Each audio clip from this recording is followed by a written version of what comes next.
Good morning, everyone. Can you hear me?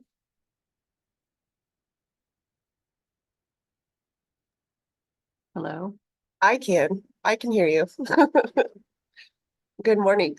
Looks like Mary Kay Morrow can hear me. I can hear you.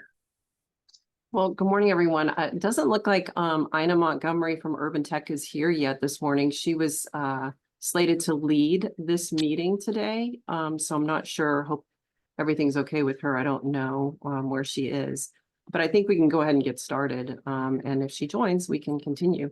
So welcome everyone to the Kansas City Coalition for Digital Inclusion. I'm Carrie Coogan. I'm Deputy Director of Community Engagement and Public Affairs for the Kansas City Public Library.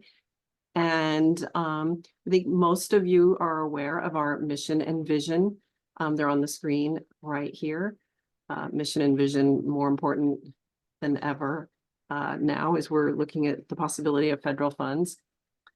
And then today is Wendy Pearson from the library is helping out with the slides today. So thank you, Wendy. And you can see the agenda for today. We're going to be talking about the KC Digital Inclusion Fund, which opened up on Monday. Exciting news. We don't necessarily have a full update from the Missouri Broadband Office, but DJ Farthing said that he would be on the call if there's any questions from any of you about upcoming opportunities. The Kansas Broadband Office, I think Kimberlyn Jones is here with an update. And then finally, Tom Esselman, who is the new CEO of the Digital Equity Program Office of Kansas City, also known as DEPO-KC, has some updates. And then after that, we'd really like to hear from all of you about some of the great work that you're doing, any stories that you want to share, any programs, services, or opportunities that you have that you'd like to share with the group. We'd like to hear about that. Before we do that, is there anyone who is on the call for the very first time?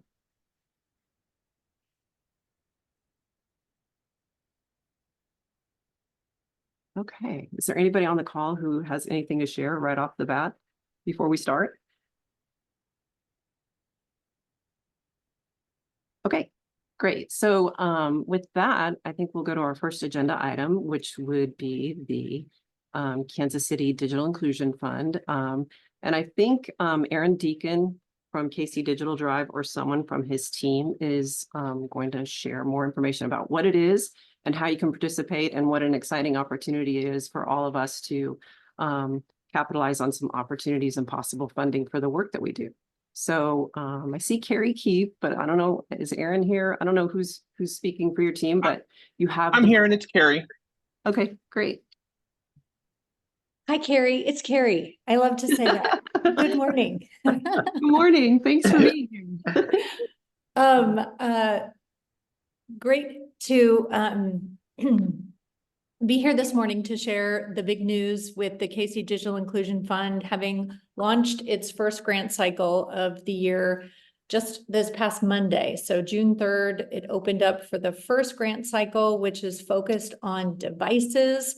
We have up to $75,000 earmarked for devices. We invite and encourage all of you to apply based on programs or services that you provide where the people you serve lack devices or are in need of specific devices to be able to complete the program or participate actively in the services that you offer. So this is the first of 3 grant cycles that will launch this year.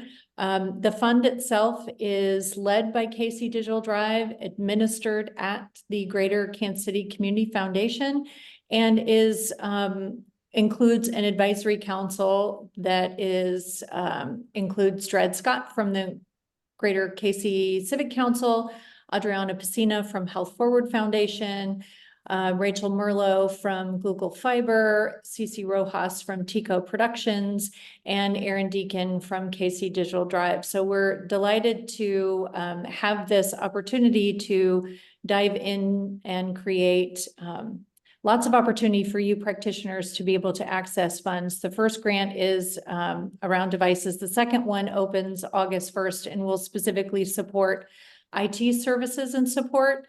We have found that historically, this is an unfunded area of need that you all have to help the people that you serve. And then the third cycle opens October 1st and will be around new courses. So we're really trying to boost a greater level of diversity in the types of courses and digital literacy programs that are offered in the broader community. So appreciate you all giving us time to talk about this vital source of funding that's available to you all.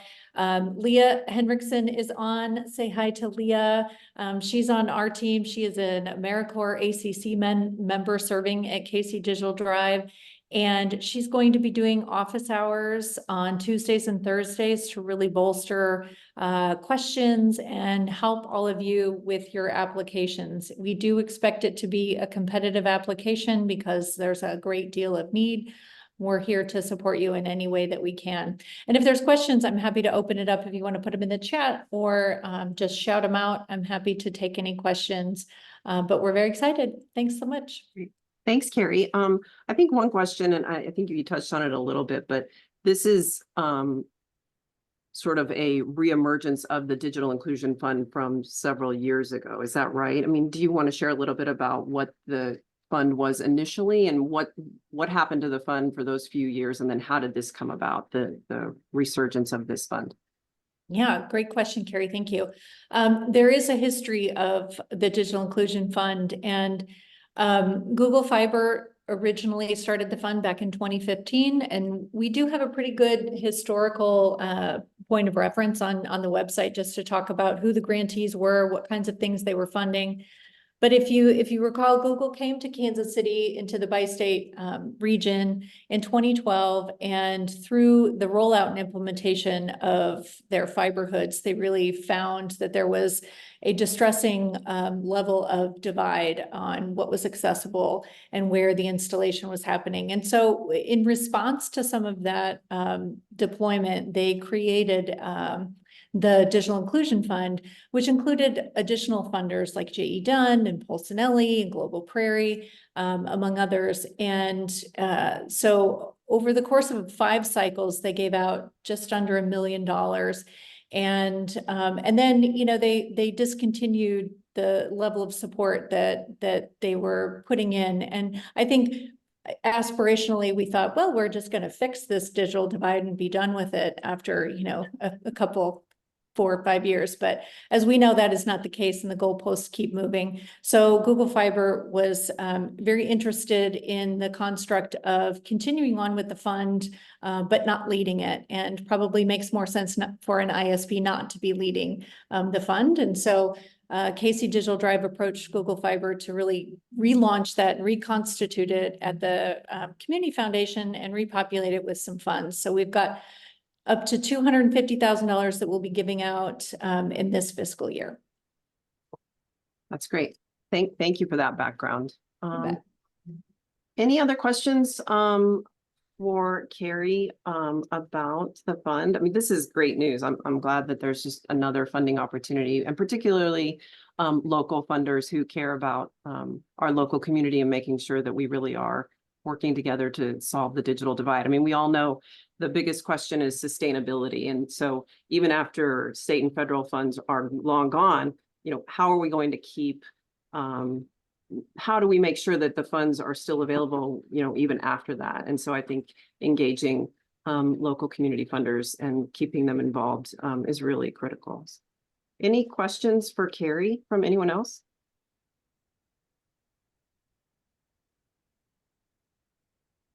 Everybody looks ready. They're ready to just submit their application by July 12th. So go for it. Do you submit just online, Carrie? And where can people find more information? Just go to the website. Is that all in the chat?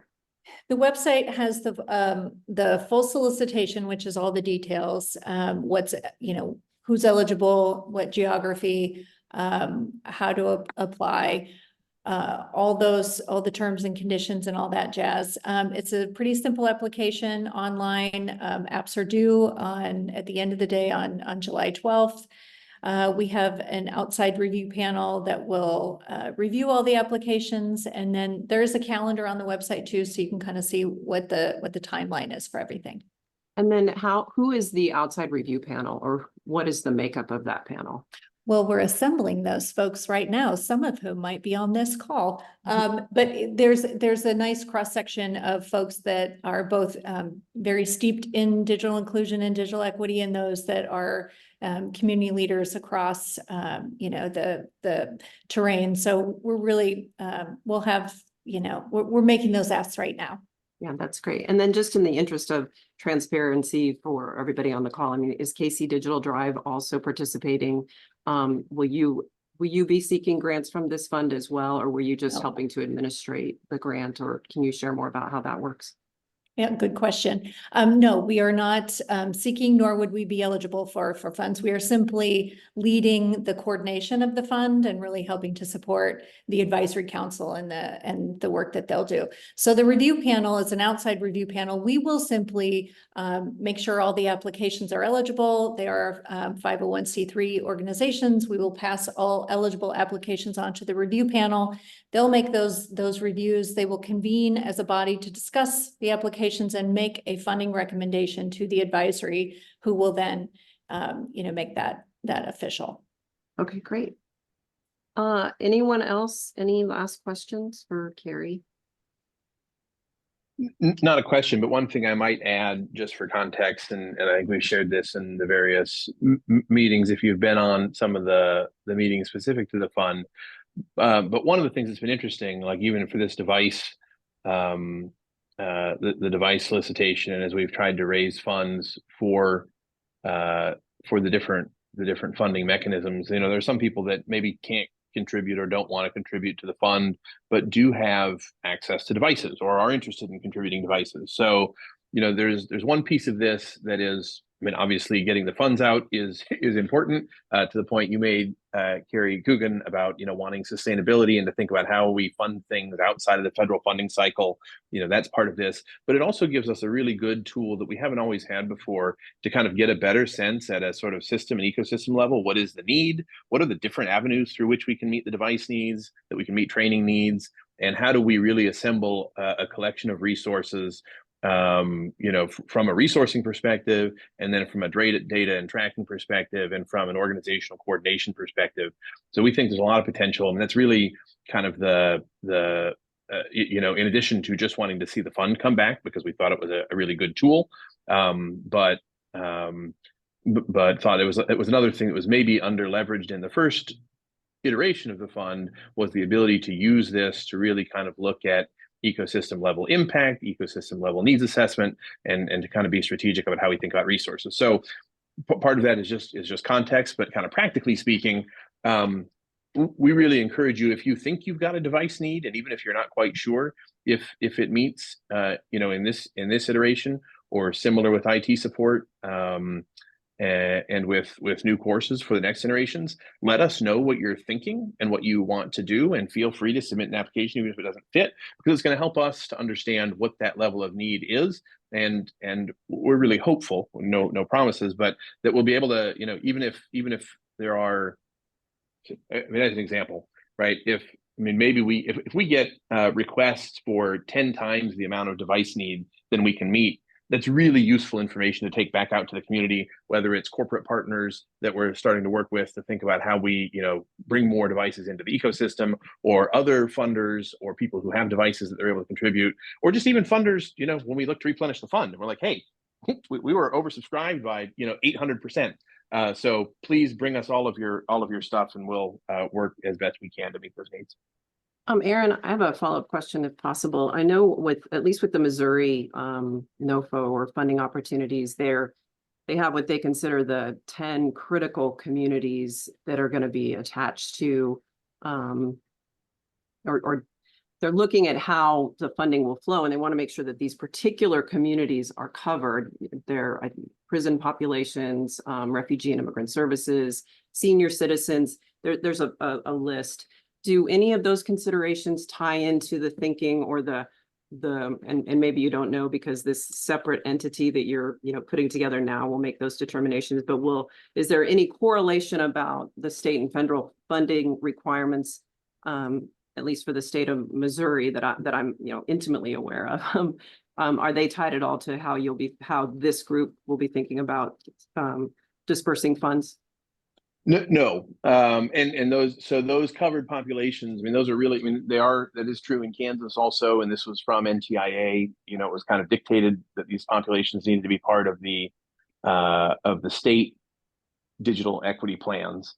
Those are not particular evaluation criteria, but we do ask about which of those you're serving, and so we're like, I would say.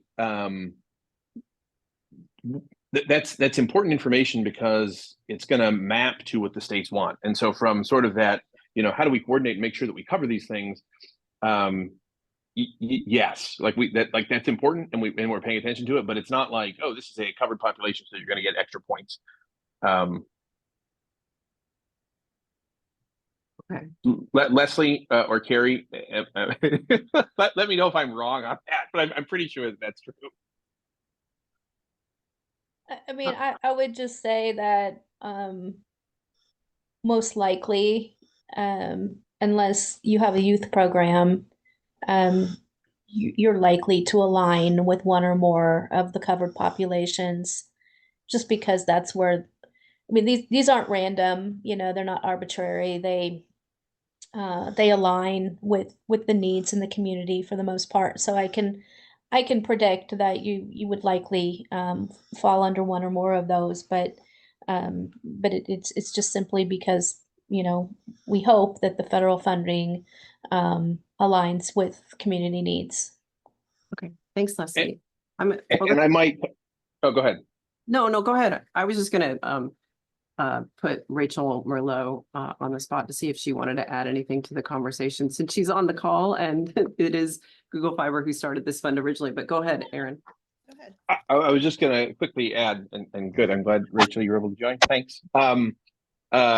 We had we're doing DEA office hours every couple weeks for organizations that are thinking about applying for those state funds. And one of the kind of points that we highlighted on the call that we had earlier this morning, you know, is we want to make sure that even though there's some federal funding out there, that doesn't drive what our regional strategy and approach is. We need to be responsive. We want to make sure we get as many of those funds as we can. We want to make sure those funds, you know, support what's happening here in the ecosystem, but also kind of to Leslie's point, you know, the work that needs to happen, those populations aren't an accident. So we know what that looks like here. And we do think the work specifically that we're doing kind of around DEA organization support is much more targeted towards making sure, okay, do we have, you know, when we look at the organizations that are applying for state funding in Kansas and Missouri, are we adequately covering those populations?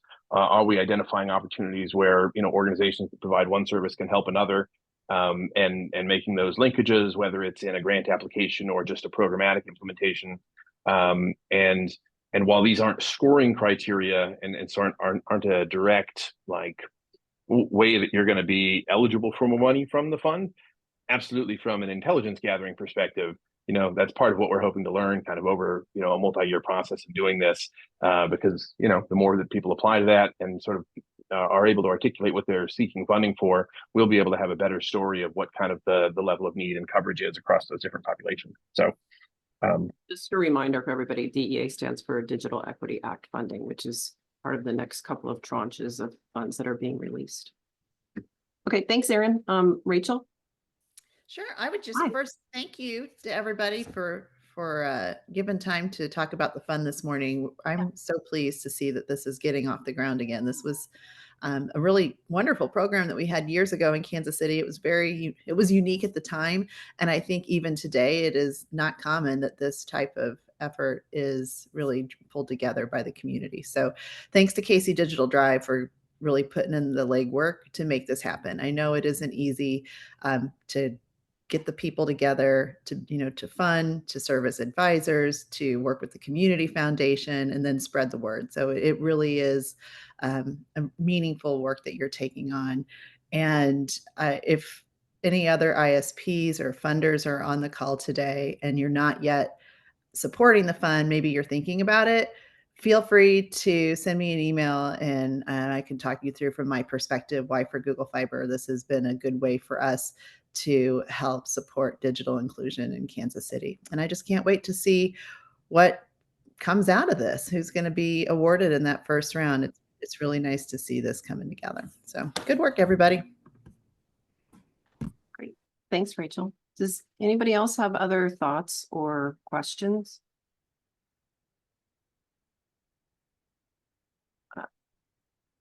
Well, Any- Carrie, hi, Carrie, this is Tom Esselman. I know I've got an agenda spot here later, but just since we're talking about the Digital Inclusion Fund specifically, I just wanted to make a comment because I'm also really excited about what the fund means. If nothing else, as a bridge to the upcoming federal funding. But to Aaron's point, I think it sets I think it sets an important precedent and message to our community that, we are supportive of digital inclusion work almost with or without federal funds. But the federal funding is so momentous and so substantial across the country that making those links to those covered populations is something that is really a proactive effort. I know since Monday when the fund application started, I've already worked with 6 different nonprofits that have asked me, I think because I have a history working in the device space. So I'm really pleased I've been able to start channeling people to the kcdif.org website, and also to start working with people on, things that they've asked for support for in terms of how do I get cost estimates? How do I make a budget? How do I even determine what we need? And so it's been fun to see the fund get announced and start driving interest. It's been fun for me to see ways that I can reach out and help make sure that there's not areas across those populations. Both Leslie and Aaron said this. We want to make sure that there's not under saturation, which we worry a lot about oversaturating any one area of need, but there's a lot of areas like immigrant and refugee populations, and you've already mentioned incarcerated and people with disabilities in other areas. So it's been a good opportunity now to be proactive about reaching out to different agencies that serve those covered populations, make sure they're aware of the fund, and make sure we have a good balanced representation. So all in all, I share what Rachel said. It's exciting. And I think it's a new impetus for getting us all to work more together and make sure there's good, equitable, balanced representation on who can apply for these funds. And to Aaron's point, there may be way more need than what the fund can satisfy, and that's not a bad message either for the broader community, because it'll showcase the kinds of things that we need to work on supporting longer term. So at any rate, ditto to all the positive comments about it. Great. Thanks, Tom. Does anybody else have other questions or comments, thoughts?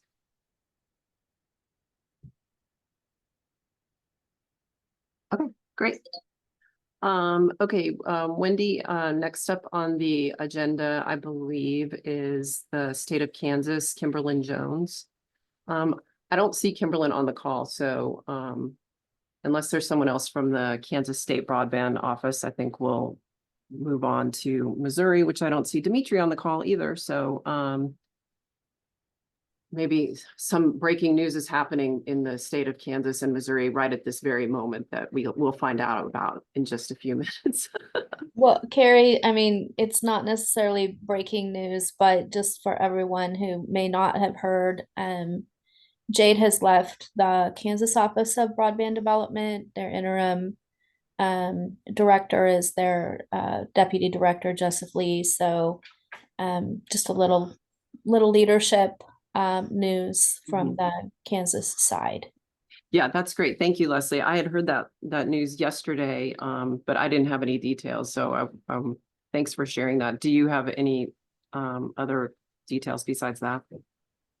No, I mean, not really. I think Jade made a LinkedIn post, but there's not a lot more that I know. I think it's a personnel matter. Okay. Well, that's great. And I'm sure that they'll get it straightened out. I know Jade was really great and was very accessible. And I think a lot of people on this call probably met with her. But I know that the interim person will probably be equally as accessible. So we'll try to track down more information about bringing on the new interim person to our next month's meeting. Okay. Thanks, Leslie. Let's see. And if I don't see JR here either. So that brings us to the Digital Equity Program Office of Kansas City, also known as DEPO-KC. And Tom, I know you talked just a minute ago, but you might want to just refresh people on the call about what this organization is, because it is new, and just quickly explain what it is. And then if you have any other updates, that would be great. Sure. Thanks, Carrie. Hi, everybody.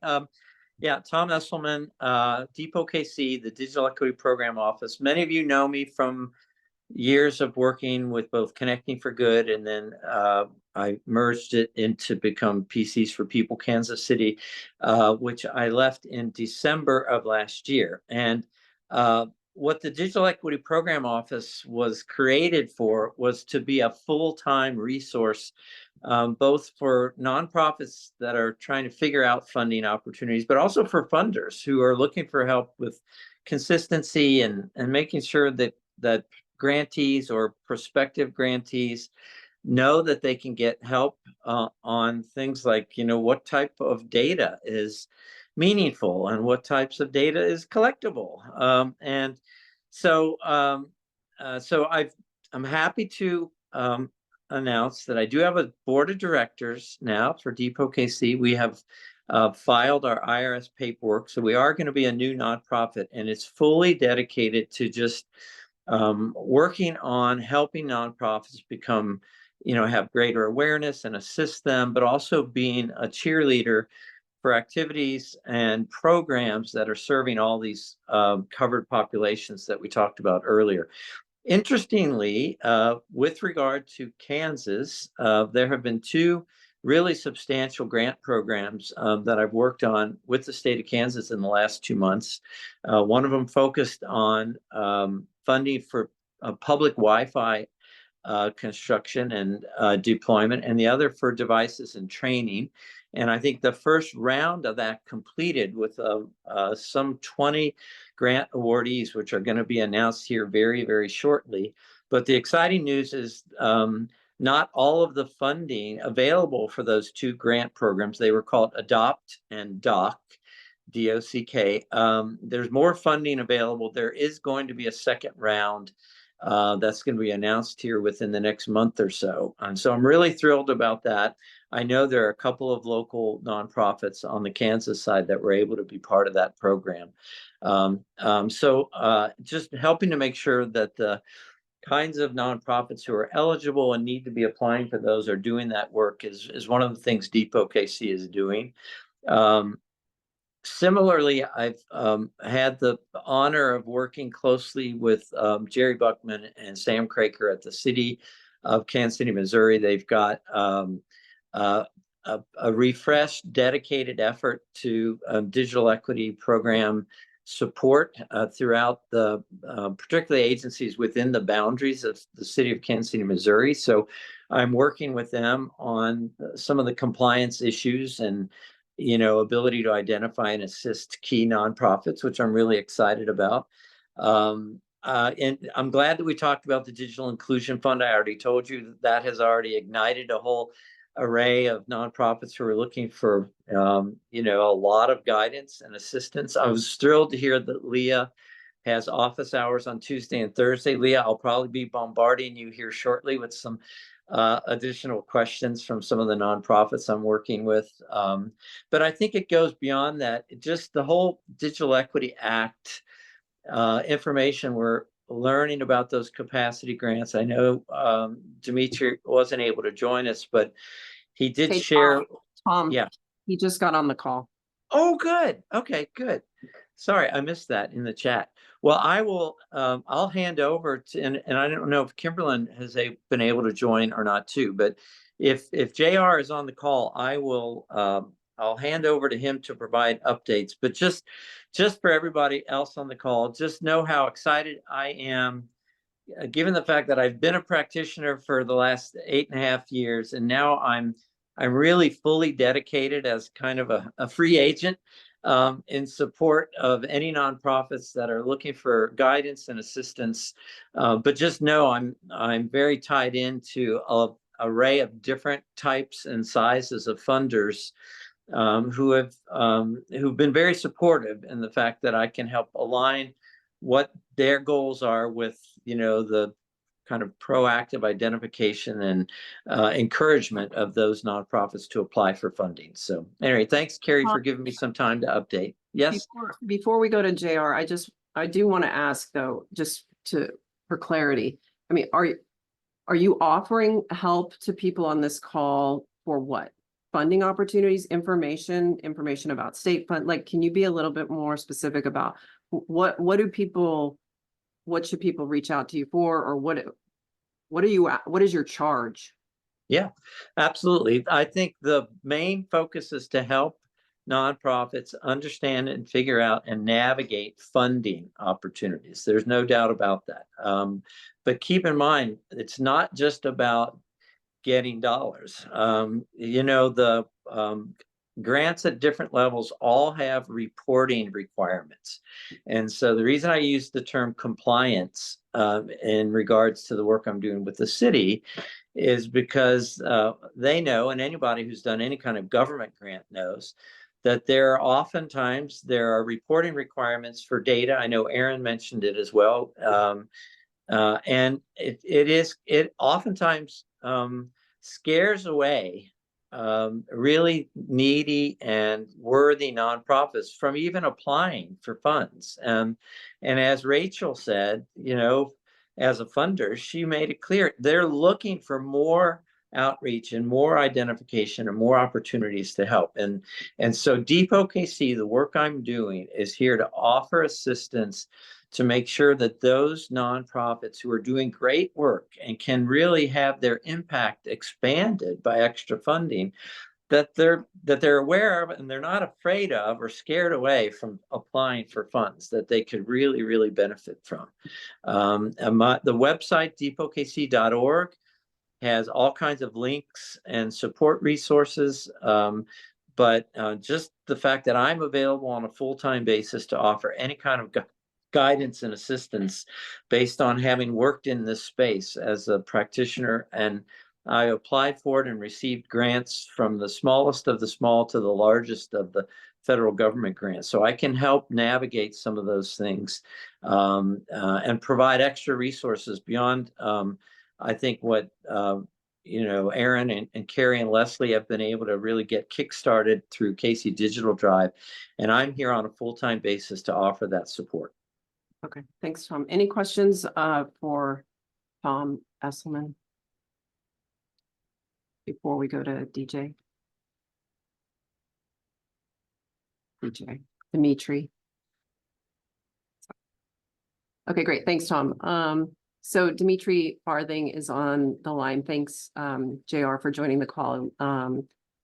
JR is from the Missouri Office of Broadband Development, and as you know, we have allocated a standing time frame for both representatives from the state of Missouri and the state of Kansas broadband offices at each one of our coalition meetings, solely to make sure that if there's any updates that we need to know about or anything that's happening, you can share them with us. And also for anybody who's on this call, if you have questions or you want access to the broadband teams of the states, we wanted to make sure that this was available. So Dimitri, I don't know if you have any burning updates to share today, but wanted to give you the opportunity to do so. And then if anybody has questions, now is a good time to reach out as well. So Dimitri, I'm going to turn it over to you. Good morning, everyone. Thank you so much, Carrie. I appreciate you all giving me this time to come speak with you. I don't really have too many updates, although I can let you know the few developments that have taken place. It's not last week, but the week before, we submitted our application to the State Digital Equity Capacity Grant Program. as far as we're aware, we so to the best of our knowledge, these applications are being reviewed by grouping or by regional grouping, and I've been led to believe that we got in before a number of other states in our region. So hopefully they can also review our application equally as quick. That would be great. We're really just waiting for that, right? There's not too much more programming coming from us. I think probably the biggest thing I can tell you all is that there's been a slight shift in our approach in terms of how we're going to distribute funds provided by this program. So originally, we were hoping to do a series of local grants, and local grants would be focused on a service area of fewer than 20 counties. We'd also have a statewide program or a large scale program having a service area of 20 or more counties. And then we would also have a virtual health, a telehealth capacity expansion program. In our conversations with NTIA, they didn't really like our approach as laid out in our digital opportunity plan for doing that. And so we've had to do some adjustments. There's also the fact that the total funds available via the capacity grant will be distributed across 3 separate fiscal years. That really also kind of threw a wrench into our planning. So going forward, this is, provided NTIA approves of this, going forward, this is going to be our approach. For this first fiscal year iteration of the program, we are expecting to receive, I think the number was $14.2 million of that. About 1.2 will be going to, or excuse me, about 0.8, 0.7, somewhere around there, just short of $1 million will be used for the office's expenses. That's personnel, staffing, updates to the digital opportunity plan, etc. We will then take about $3 million from that allocation, and that will be used for 2 years, or a 2-year period of performance, 1 grant program focused on local efforts. So $3 million for 2 years of programming, and that'll be calendar years 2025 and calendar year 2026. And that's our local program, right? Aimed at, again, service area smaller than 20 counties. Now, just because we say smaller than 20 counties, that doesn't mean this has to get up to that large, right? We're happy to fund a program that serves an individual neighborhood, 1 municipality, any size, right? We just want it to be smaller than that 20 county size limit. That's how we're differentiating. And then the bulk of our allocation for this fiscal year, that remaining $10 million will be allocated to our statewide program. And the intention there is to have a 5-year period of performance starting hopefully January 2025, running until 2030 or 2029, excuse me. Yeah, and then again, that's just really the big chunk, right? So $10 million of our 14.2 will be allocated for that 5-year period of performance. And then again, I think those are probably our biggest developments. Happy to answer any questions I have a follow-up question on the one you just mentioned, the state program of 5 years. Can you provide any more specificity about how that money is allocated, or is that the tranche that is 20 counties or more? Yes, so we will start accepting applications in the fall, and it's saying exactly that, right? The people we're expecting to apply to that program are those who can say we are capable of providing service in 20 or more counties. Can you give us an example of somebody who's serving more than 20 or more counties that would be eligible? Yeah, so I think probably the biggest party that could do this type of work would be the university extension, right? So they have a facility, or they have a location in every county of the state, and they can provide digitally inclusive services, whether that be digital skills training or device distributions at locations. But we're also, it doesn't exclusively have to be that, right? So if someone wants to apply as a part of a consortium, 10 different organizations across the state, and they just will collectively be serving 20 plus counties, we'd also, look fondly upon that application. What about if there is a consortium, not an official consortium, but certainly anchor institutions across the state, for example, libraries or hospitals or schools, would that fall under this statewide program? Yep.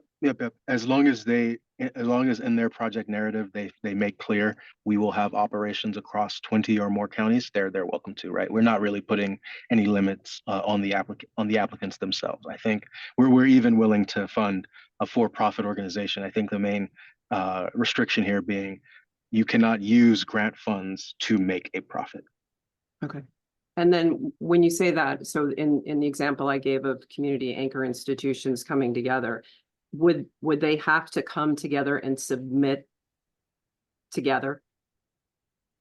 To qualify for that particular program, yes. Okay.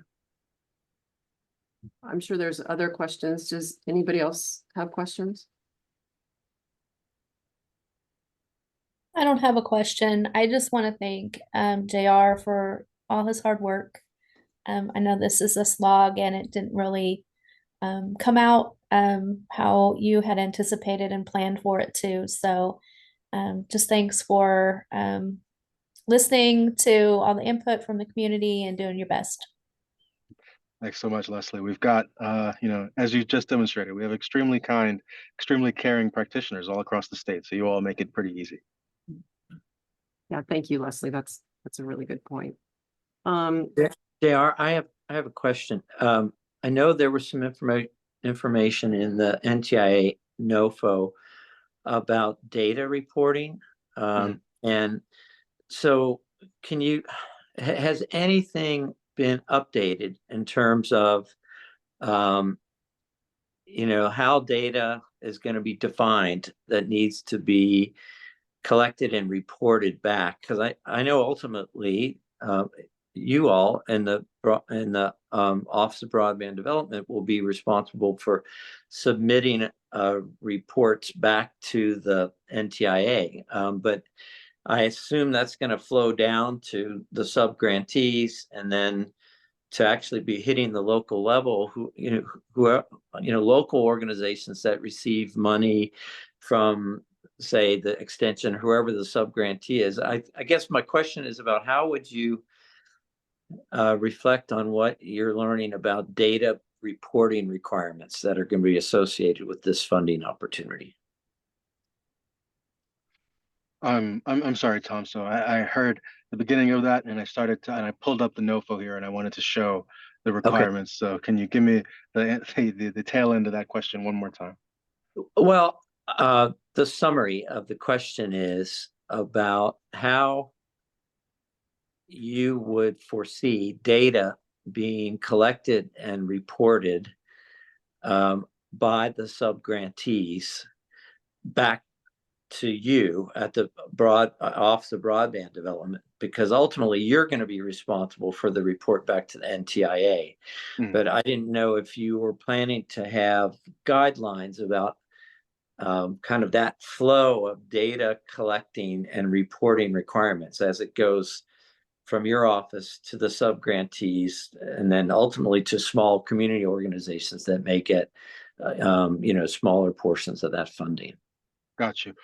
So we're assuming capacity grant's going to be run in much the same way that planning grant was, and that for our office, we have quarterly reporting requirements, and that includes both project performance and financial performance. And then also we expect for our local grants, we're probably going to do not necessarily a reimbursement, but a staggered release of funds. So we expect we will probably release grants quarterly. So, every organization will get the upcoming quarter's funds released. They will then have to submit all their reporting to us, account for all of the funds spent, provide that to us, and then that will unlock the following quarter's funds. In addition to that, we will have probably monthly check-ins with all sub-grantees, as well as our own internally developed reports that have to be submitted monthly. And then I'll just compile all of that for our report to NTIA. I think, so it's not a very, very detailed process, right? Those are our basics at the moment, but I do want to stress, right? We've had some negative experiences in the past. And so I think reporting is going to be critical, right? So please, anyone on this call can correct me if I'm wrong, but I feel most folks on this call are, just given that it's the KC area, are probably more likely to apply for the local program, right? And so this first iteration will be a smaller allocation, but fiscal year 25, fiscal year 26 iteration of the NTIA program. Once we get those tranches, we will give a bigger locally focused program. Right. So for future allocations, we'll prioritize the local program. But I want to stress the importance of reporting now because organizations or applicants that can't comply with reporting requirements in this first iteration of the program will be negatively impacted, or that will reflect poorly on future applications. I've got a question. I got a twofold question here. Number one, back to Tom's point, the data collection. Before you can collect the data, has the state of Missouri established any key performance indicators that will allow you to measure the success of the programs you fund? And my second part is, Tom, so you're going to be doing data reporting.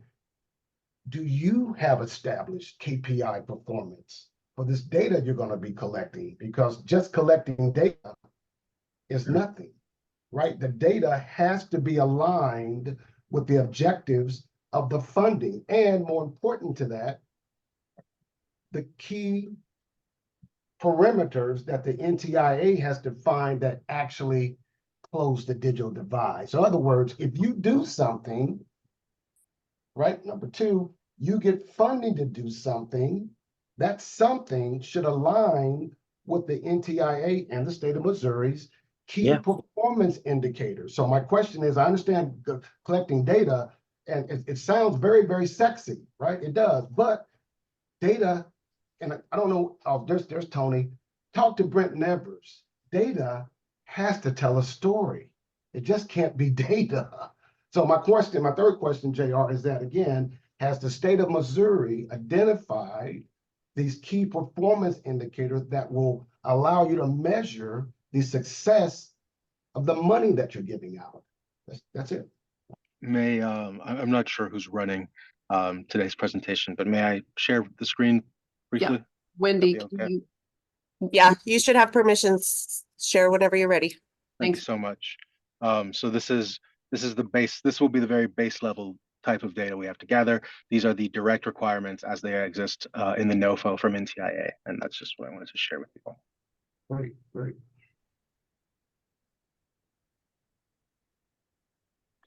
Can we all see? Yep. Okay. So this is directly from the NOFO, and here highlighted will be the key points, right? So they want number of covered population served, individuals served within each covered population, the total number served.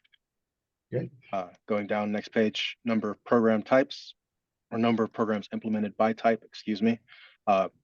Testimony from beneficiaries of the program, quantifiable evidence of progress towards the digital opportunity plan. And I would say, Kenneth, towards your question just now, that's going to be our key ones, right? If you want to know what are our main assessments, what are we really working towards, it's going to be everything outlined in that DOP, right? If anyone wants to know what makes a compelling application, explain to us exactly how you expect to meet the metrics laid out in the digital opportunity plan. And then finally, that last one is impact of the program on the state or territory's goals regarding these 5 here: economic workforce development outcomes, educational outcomes, health outcomes, civic and social engagement, and delivery of essential services. So those are our main ones right now. These may be developed a little bit more inside of our own program guidelines, but thorough notice will be given ahead of that. That's beautiful. So it goes back to my original point. Okay, so what he just shared with you guys are perimeters to key performance development. So if you don't have the experience of developing key performance indicators, what JR just presented to you all is a way to establish that. It's the day of just reporting data is gone. You have to measure, and you don't have to wait until the end of your program to do that. So my question to Tom, do you have systems in place, Tom, that will allow the people that come to you, right, to measure their performance? Do you have those systems in place? Because it's going to take more than a spreadsheet to do what JR just said.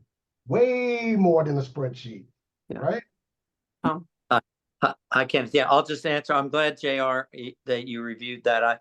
I guess my question to you, JR, earlier was if there had been any updated information that you've seen or heard about relative to those data parameters. And it doesn't sound like there are, and I wouldn't have expected them to. But then, Kenneth, just to answer your question, no, my only KPIs are those that were outlined in the NOFOs. And the goal of our region is to make sure that there's balanced representation of agencies who are serving across those covered populations and that are helping to achieve the metrics in the digital opportunity plan. And what my point is, there are a lot of agencies that I'm finding who are doing great work, but they're not well equipped to write grants. They're not well equipped to collect data. And so my purpose of the reason why the DEPO-KC was set up was to become a full-time resource to probably not help the agencies like yours and others who are accustomed to doing that and who are prepared to collect and report data, but probably more importantly for those who are doing great work, but they need assistance. And they, I'm just here to help them make sure that they comply with the kinds of things that JR just went through. And that assistance is going to take a lot of different forms. Sure. But it's all about making sure that their grant applications are, that they're robust and that they address all of the parameters that JR just went through, and that they can build a system and capacity for doing that on an ongoing basis. And oftentimes that means getting them connected to local foundations and local funders as well, who may not even know who they are or not know them well. And that might benefit from small, grants that could kind of serve to be matching funds, which also makes their applications more compelling. So that's all it is. It's an attempt to make sure, just to your point, that everyone's aware of the need for data and reporting, but knows that there's a resource they can turn to if they're uncomfortable with what that means and how they can go about making sure they're collecting and reporting it the right way. Thanks, Tom, and thanks, Kenneth. I want to go to Tony Lupino next. I just wanted to first note that I was delighted to see in what JR pulled up a subject that a lot of us have talked about before, which is we have to be reporting and measuring not just the outputs, for example, how many people did you get connected, trained, how many get devices, but the outcomes, what's happening with median income and health and education outcomes. I saw that's the impact part of what JR pulled up there. And that takes a lot of work. The measurement of the outcomes is a longer horizon thing, but you need to start developing the process right away. So in answer to, I think this is what Kenneth was talking about, I think we have resources. We certainly do at the university. Kenneth mentioned Brent Never, who runs our data Science Institute, and did his operation did the reporting on the digital demonstration grant that Kenneth was in city with Jerry Buckman, and we're cataloging similar operations across the states. Many people who the university can be helpful with developing those measurement tools and making sure they're rigorous. The other thing I wanted to just add is we're looking at the reporting and depiction of this is about within a few days the 4th anniversary of the Mo Broadband website that the UM system built, and it has a lot of tools on it, a lot of information, a speed test, lots of data tools and data depiction tools. And the one I wanted to highlight now, I'll put in the chat, I think a lot of you already know about, but one of the things we wanted that website to do was to connect people to what you all are doing, what all the organizations are doing on the ground. And those who haven't visited it in a long time, it was recently revamped. It's more user-friendly and clearer who the audiences are. So there's one track for residents or consumers. There's another set of resource tracks for broadband planners who are looking at raising money and starting projects. But there is to get known and reached by potential users of your services is the digital asset map tool that the Office of Broadband Development supported. It's a combination of folks from SourceLink and CARES, which is an operation in Colombia. It's really easy to fill out information about your organization. So I put in the link there, and the notion is that people can use search filters to find you and take advantage of providing. It certainly includes every Kansas City area. So if you haven't already, several of you have gotten your information in the database there. Consider doing that. The link's right there. If you have any questions about that or anything else on the Mo Broadband website, you can go through me on that, and I can get you with all the people who work on it across the state. So Thanks, Tony. I did want to, since Tony's on the call and JR is still here, this can be a hypothetical, but one of the examples of a entity that could serve 20 counties or more was the Missouri University of Missouri Extension Office. So if you just took that as like a case example, how would that work? I mean, is the Extension Office now suddenly going to be flooded with calls from organizations across the state and saying, hey, I want to partner with you? Or how is in your mind's eye, if you could? Well, it's already, yeah. How is it supposed to flow? Yeah. How are we supposed to make sure we're all working together? Or how is this communication chain supposed to work? Well, it's one of the reasons we built that website, which has a lot of information about things like the digitally community connected guide, which one of my colleagues helped develop with Extension. The whole idea is the university just wants to be helpful marshaling assets with community organizations. Extension, which I've learned a lot about in the last 4 years, much more than I knew, has people on the ground in every county in the state. And so they're a conduit to a lot of things. So for example, we did a project a few summers ago in Northwest Missouri, 5 counties. We did a competition, student with from across the state, working with the Northwest Regional Council of Governments to develop public-private partnership plans to move the needle on broadband there.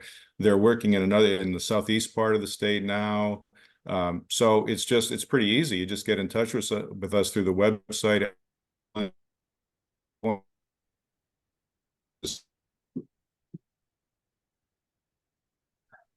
Tony, you're breaking up a little bit.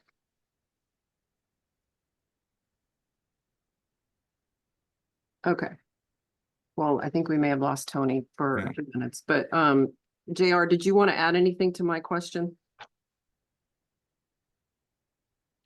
I sorry, Did you hear my question? going on again, but I think it was, you're referring to MU and what one of those partnerships would look like statewide, correct? Well, I think for people on this call, we're looking for ways to collaborate, to work together, to help solve this problem, right? And so if you're saying that there's an entity like the Missouri Extension Service that serves 20 counties, how can the Extension Service or whatever, X entity work with other partners around the state? Or how are we supposed to come together and meet? That I guess is my question to you. Or what did you have in mind when you thought of this process? So it's kind of it may be me repeating myself, but in our minds, right, having gone out, done the 2 outreach and engagement tours we did, we found out that Kansas City, St. Louis, Columbia, and to a lesser extent, Springfield, have an abundance of organizations like those represented on this call who are willing and capable of doing the work, right, in the cities. And so we thought that's a great thing. And then our more rural areas don't have that capacity, don't have that concentration. And so we developed this 2-track approach. We said we would do a dedicated local program intended for organizations like you all, because we know you are here and can do the work. And that was a slightly smaller percentage of total funding, right? We thought maybe 45% of funding. And then the other side of that, we wanted to make sure that just because an area doesn't have that concentration doesn't mean they're not receiving services. And so the intention was we would go probably look at big probably single organizations who have large statewide presence. So that could be our libraries, right? We know that there's a library in every or close to every county of the state. And so if they wanted to collectively go in the library system and apply and say, we will offer digital instruction at the library every Saturday, et cetera, or we will offer these classes that people can register for and then we will host them. And as long as they are serving this sized area, that's great. The whole idea behind this was that we would have large institutions who already have an existing presence across the state that could deliver that service. So I think in that sense, Carrie, right, we weren't really envisioning that side of the program to have as much of a collaborative focus as the other. That's not to say it couldn't be the case. So I'm again, like I said, if someone wanted to go out and they said they had 40 organizations across the state, each one saying, I will serve the county I'm located in, but we will apply together, that would be great. I probably would encourage you all again to go more for the local program. And I know probably hearing that you're like, well, that's the smaller pot of money. And it just seems like we won't be able to do as much. And that's unfortunate. But again, I want to reiterate that is only for this first instance, right? So right now we're going 10 million for 5 years of service for the statewide, 3 million for 2 years of service for the local. But once NTIA releases their second program, like I said, we're going to shift that, right? So assuming we get, let's say we get 5 million next year, we will probably do 4 million local program, half a million for telehealth, 500,000 added to our statewide program, and then something similar. There's the third year, and those are just mock numbers, right? It's not me committing to those being the numbers, but I do want to say we will that shift in priority in prioritization will occur. Carrie, can you hear me now? Yeah, we can hear you. Yeah, I put a little note in the thing.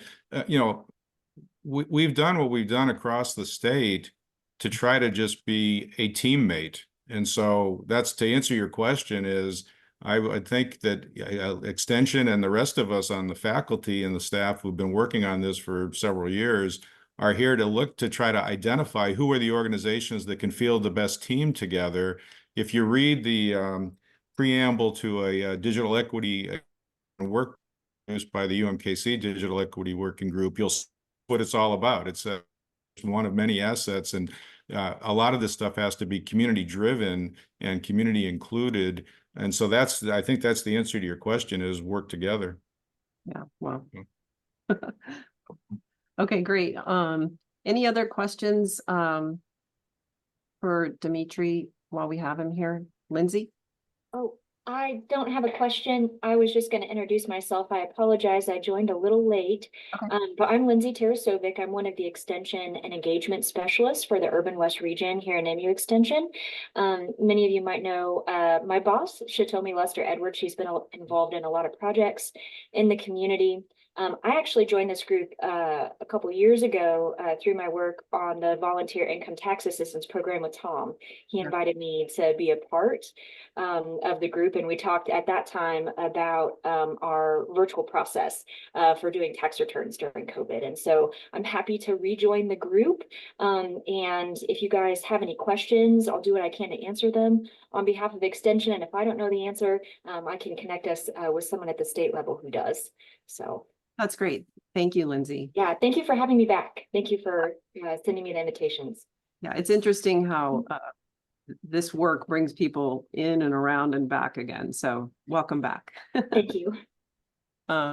Okay, wonderful. Any other questions for JR? And JR, just thank you so much for this information. It's really been helpful and informative. So thank you for being on the call. Any other questions for JR? Okay, great. Well, we before we go, we do have Kimberlyn Jones from the state of Kansas on the call. She was able to join. And so Kim, hi, welcome to the Kansas City Coalition for Digital Inclusion call. Just wanted to check in with you as we do every month with both Kansas and Missouri State Broadband Office to see if you have any updates or if anybody has any questions for you or anything you'd like to share with us today. So I'll turn it over to you.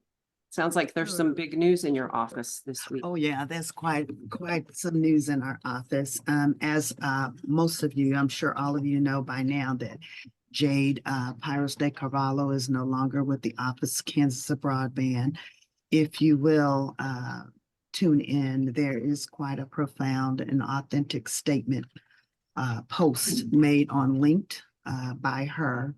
So I will see if I can gather that link directly while I'm talking to you. That's multitasking, but she gave praises to the state of Kansas.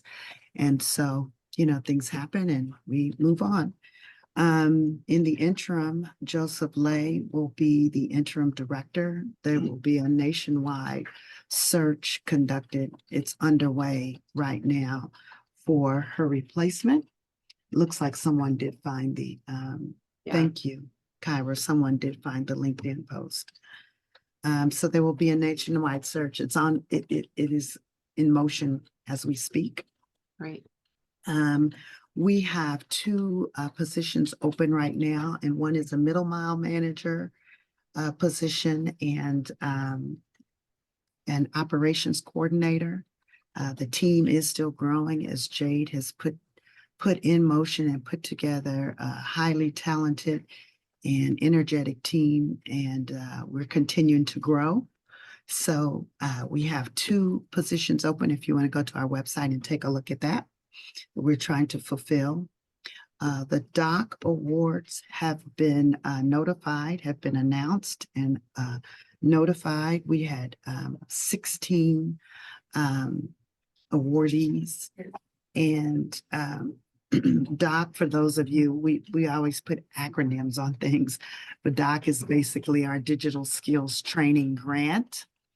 There are some funds left on the table, so we are going to have a 2.0 version of DOC here soon, and we're looking at that for like the third quarter.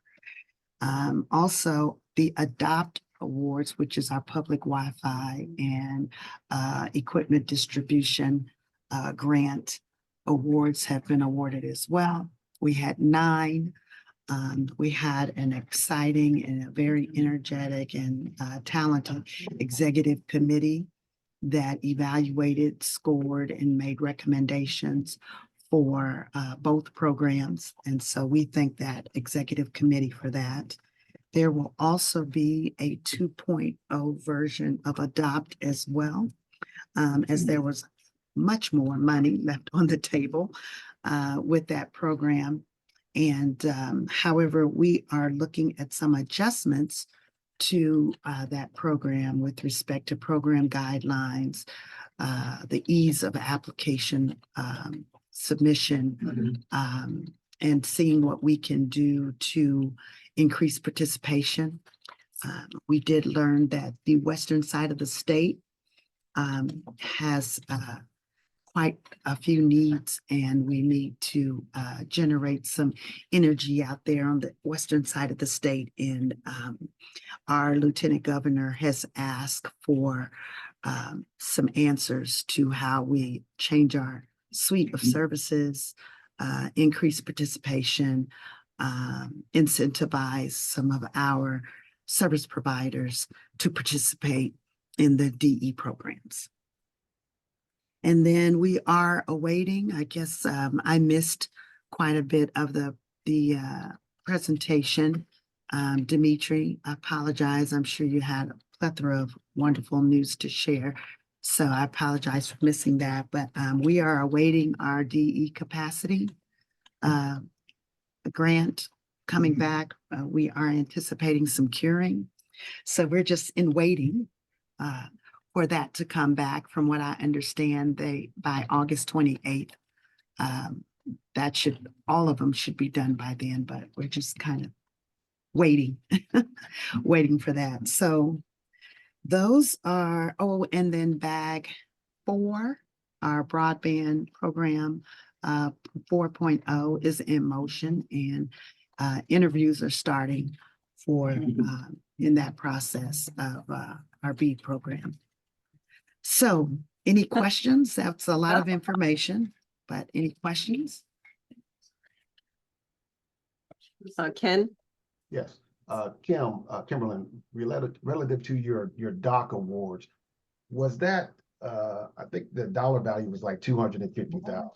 Was that 250,000 spread across your 16 recipients, or did they all receive 250,000 equally? I'm just not clear. No, about they didn't receive 250,000 equally.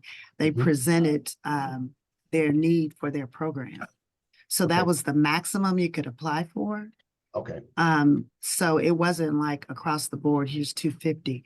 People presented their project, and Mhm. whatever the cost of their project was, up to 250 was what the amounts were. okay. Also, I need to inform you that on June the 21st, we are doing a technical assistance webinar. It is on our website, and that webinar is for applicants who were not awarded, to give them information on how to resubmit or what information is needed to for application improvement, and also for those who may have wanted to apply and for whatever reason they did not.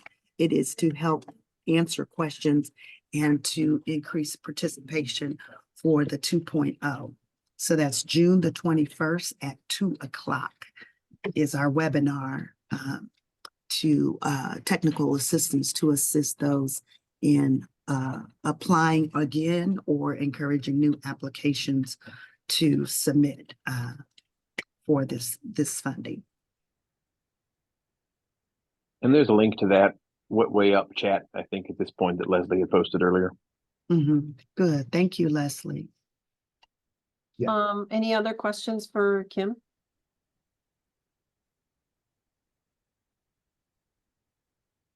Okay, Kimberlyn, thanks so much for jumping on and Thank sharing you. information. Thank There's you. definitely a lot going on.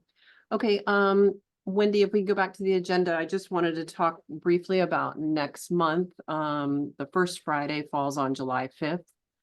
So we won't be hosting a meeting on July 5th. We'll move it to July 12th. So we'll send that information out, but just wanted to make sure everybody had that on their calendars.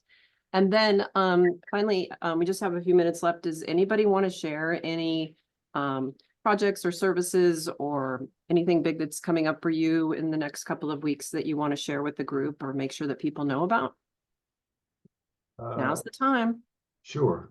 I posted in your chat area that on July the 12th, we're going to be celebrating closing the digital divide for 500 households, and we would like everyone on here to come out and partake in that event, and we're willing to share with you guys how we did it. Even to looking forward to working with Tom, hopefully, and we'll show Tom how we built these KPIs that's measuring the impact.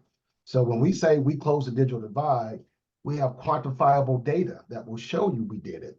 So that's very, very important to our funders. And I think I saw Rachel. Thank you, Rachel. Rachel was one of our funders way in the beginning, right? So we want to thank you, Rachel, for helping us do that. And so yes, come on out if you can, and you'll get a chance to see what we're doing here, okay? Great, thanks, Kim. Anybody else have something exciting they want to share with the group? Okay, great. Well, thank you all so much for being a part of the call and sharing your thoughts, your wisdom, your experience, and we will see you back here July 12th. Thank you. Have a great day. Great weekend. Thank you. Okay, thank you. Bye-bye. Bye. Thanks everyone so much.